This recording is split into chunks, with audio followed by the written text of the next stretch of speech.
सास का घूंघट पार्ट 2।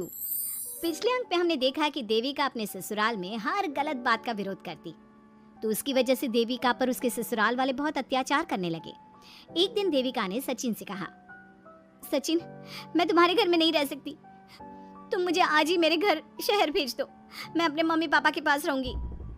क्यों देविका, तुम शहर क्यों जाना चाहती हो? यहाँ तुम्हें किस बात की परेशानी है?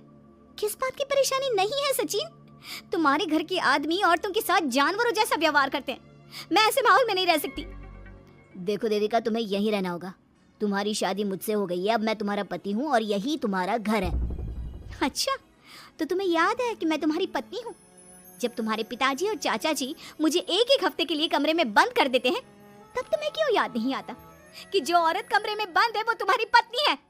जब तुम्हारे जीजाजी और भाई मुझसे बदतमीजी से बात करते हैं, मुझे खाने के लिए कुछ नहीं देते, तब भी तुम्हें याद नहीं आता कि मैं तुम्हारी पत्नी हूँ? देखो देविका, तुम बेकार की बातें मत करो। तुम यहाँ ढंग से रहोगी, सबकी बात मानोगी, तो कोई तुम्हें कुछ नहीं कहेगा।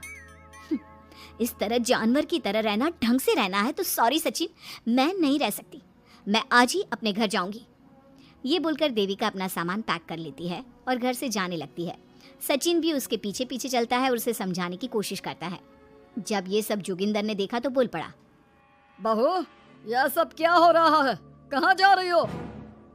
सचिन, बताओ अपने पिताजी को कि कहाँ जा रही हूँ मैं। तुम्हें शर्म नहीं आती अपने पति का नाम लेते हुए? मैं अपने पति का नाम ले रही हूँ, इसमें आपको क्या परेशानी है? आपका नाम तो नहीं ले रही हूँ ना? देविका, ये किस तरह से बात कर रही हो तुम पिताजी से? जिस तरह से करनी चाहिए उस तरह से कर रही हूँ बात। इससे अच्छी तरह से मैं तुम्हारे घर के किसी भी आदमी से बात नहीं कर सकती। तीनों की बात सुनकर घर के बाकी लोग भी वहां आ जाते हैं। तभी जोगिंदर कहता है, हमारे घर की औरतें अपने मर्दों का नाम नहीं लेती। तुम्हारे शहर में होता होगा, लेकिन हमारे यहाँ पर ऐसा कुछ नहीं होता। बहू, सचिन तुम्हारा पति है, तुम उसका नाम मत लिया करो।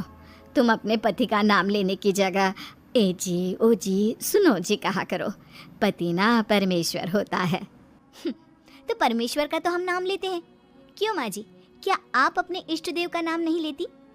माँ जी, ये सब इन पुरुषों के बनाए तौर तरीके हैं, औरतों को दबाने के लिए।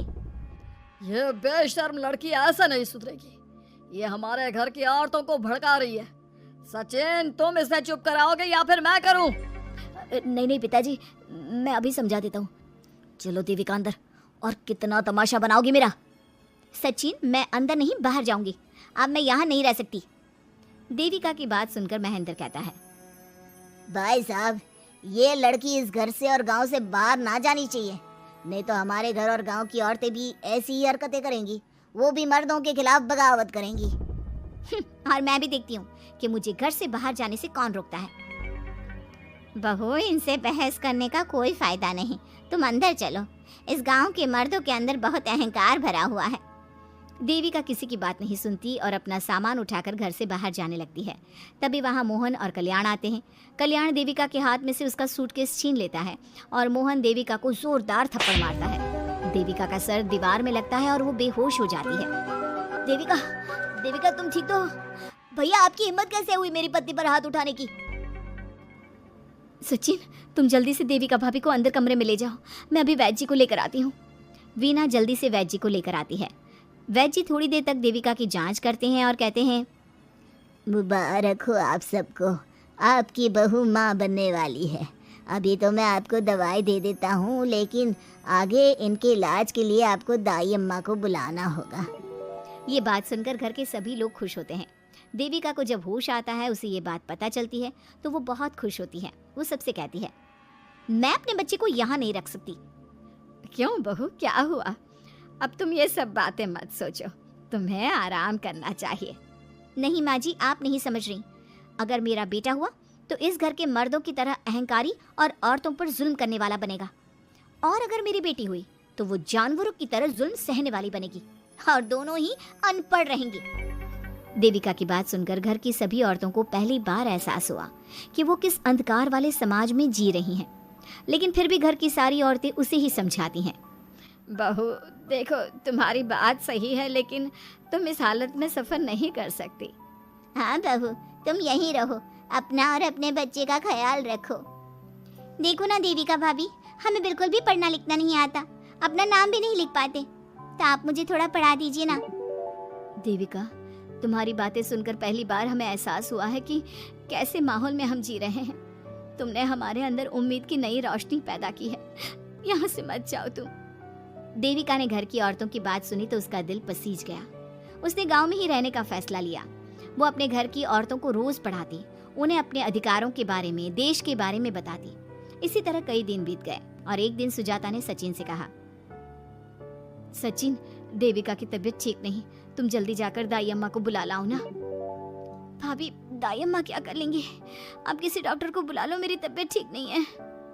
देविका, गांव के लोग डॉक्टर पर भरोसा नहीं करते। दाई अम्मा बरसों से ये काम कर रही है, वो तुम्हें ठीक कर देगी।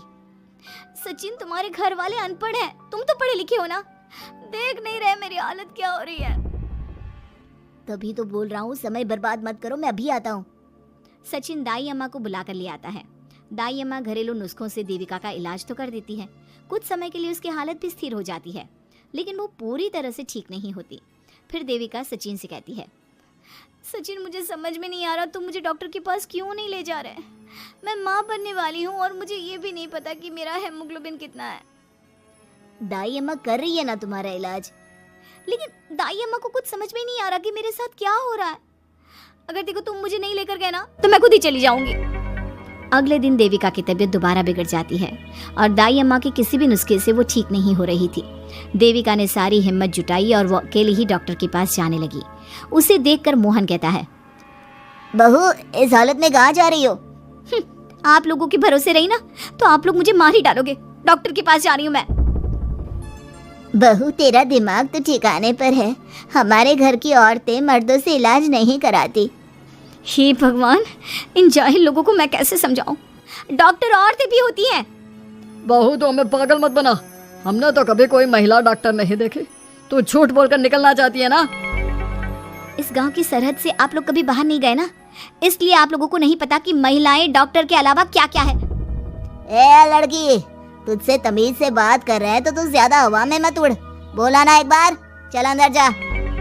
चाचा जी, मैं अंदर नहीं जाऊंगी, डॉक्टर के पास जाऊंगी। मेरा इलाज सिर्फ डॉक्टर ही कर सकता है। ये बोलकर देविका घर से निकल रही थी कि तभी जोगिंदर ने उसे कमरे में ले जाकर बेड पर जोर से धक्का दे दिया, जिसकी वजह से देविका के पेट में चोट लग गई और वो दर्द की वजह से जोर जोर से चिल्लाने लगी। ये देखकर घर की सारी औरतें देविका को संभालने लगी। देविका, हिम्मत रखो, सब ठीक हो जाएगा। देविका भाभी, आप ठीक हो ना? माँ, कुछ करिए ना, भाभी की तबीयत बहुत खराब हो रही है। लेकिन मैं क्या कर सकती हूँ? भाभी, कुछ तो करो, कहीं बहू को कुछ हो ना जाए।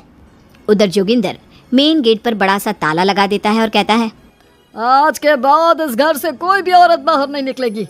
देविका का बच्चा भी इसी घर में होगा, ये जिंदा रहे या मर जाए। जोगिंदर की बात सुनकर सभी औरतें बाहर आती हैं। जब विमला को इस बात का एहसास हो जाता है कि जोगिंदर देविका को डॉक्टर के पास किसी कीमत पर नहीं जाने देगा, तब विमला पहली बार अपना घूंघट उठाकर तेज आवाज में कहती है, मैं भी देखती हूँ देविका को डॉक्टर के पास जाने से कौन रोकता है। आज देविका डॉक्टर के पास जाकर रहेगी। देविका की सास का घूंघट आखिरकार उतर ही गया। घर के आदमियों ने पहली बार विमला का ये रूप देखा था और उसकी तेज आवाज पहली बार सुनी थी। क्या विमला अपनी बहू की जान बचा पाएगी या जोगिंदर अपनी पत्नी की आवाज भी दबा देगा?